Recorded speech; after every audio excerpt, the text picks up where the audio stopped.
Sketching is my peaceful place. It is somewhere I go to when I'm happy, sad, angry, frustrated, stressed, or feeling nothing at all. For those of you who are new here, welcome. And for others, welcome back.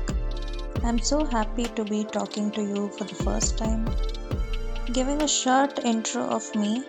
Hello, I'm an artist for almost 5 years now. Well, I can say professionally if opening a YouTube channel or starting an Instagram page counts as professional.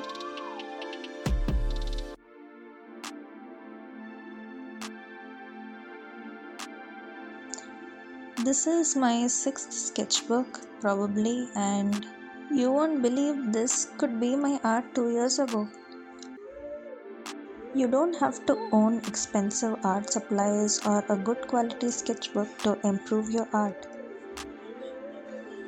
By this time, you would have guessed what improved my art over the years. Yes, the answer is owning a sketchbook.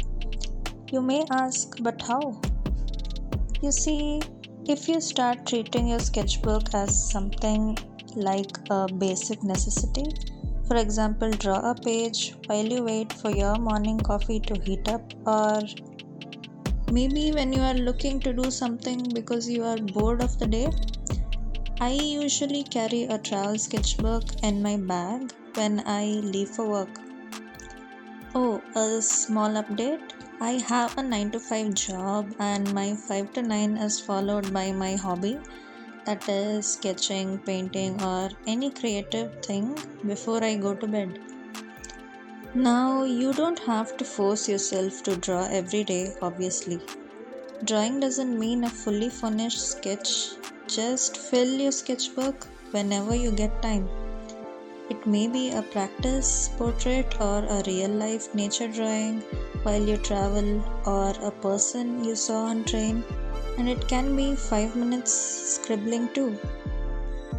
You see, everything counts as drawing unless you don't give up thinking you are bad at art. Start small, like start one drawing in 2 days and then 2 minutes practice study. Next, incorporate body poses or hand sketches and so on. Then, once your sketchbook is filled, flip through it. You would be amazed to see how much your art has changed.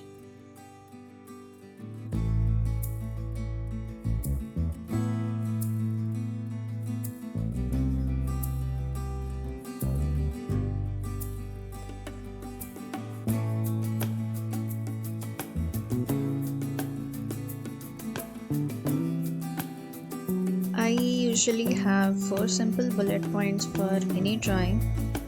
A. Start with a circle or an imaginary circle. B. Sketch out the rough big shape you see in the reference. C. Add in features, and D. Finish with the details. These are the 4 steps I follow for any drawing. I sketch mostly portraits and anatomy sketches, and of course any cute, weird and fluffy animals.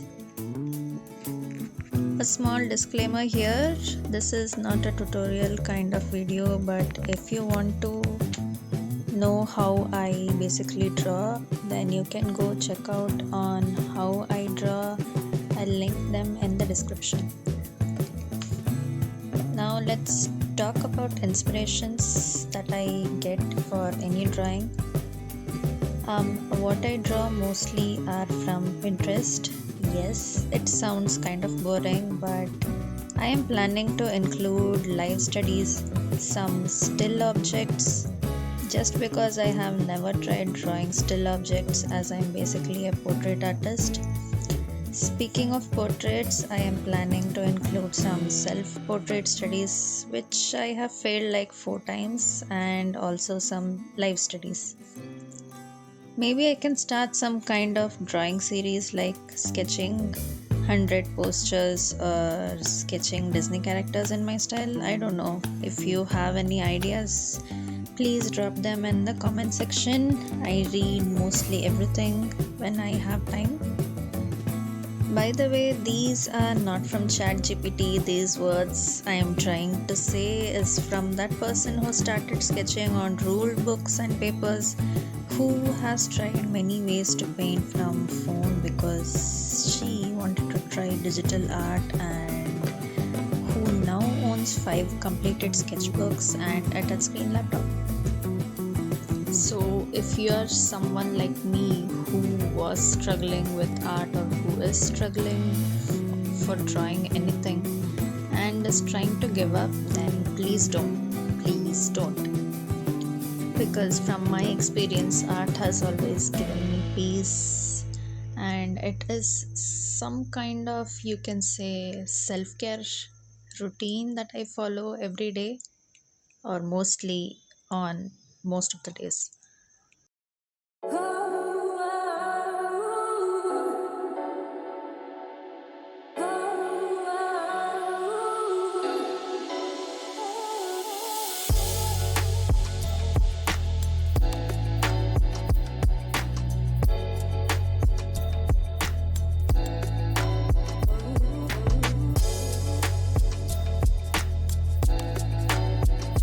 A small side note, apologies for the grammar mistakes, and I'm not apologizing for not editing them, as I do not have time for that, and I'm more of an artist than a content creator. So, as long as my message is reached to you, that's enough for me. Now, if you ask me how I stay consistent with sketching, because consistency is the key for improvement, I always buy cheap sketchbooks, not like very cheap, but I buy mostly factory note sketchbooks if I remember the name correctly. They have mixed media sketchbooks which are perfect for any medium. The pages are pretty thick, which I really love. Next step would be saving some references when you have some time in hand. I usually do this instead of doom scrolling. I save variety of portraits, pets, and inspirations. Then when I get home after a long day, I usually sketch before I sleep. It is usually according to my energy level, meaning I choose simple studies on the days I'm really exhausted, and when I have creative energy in me, I usually do like complete sketchbook page like charcoal art.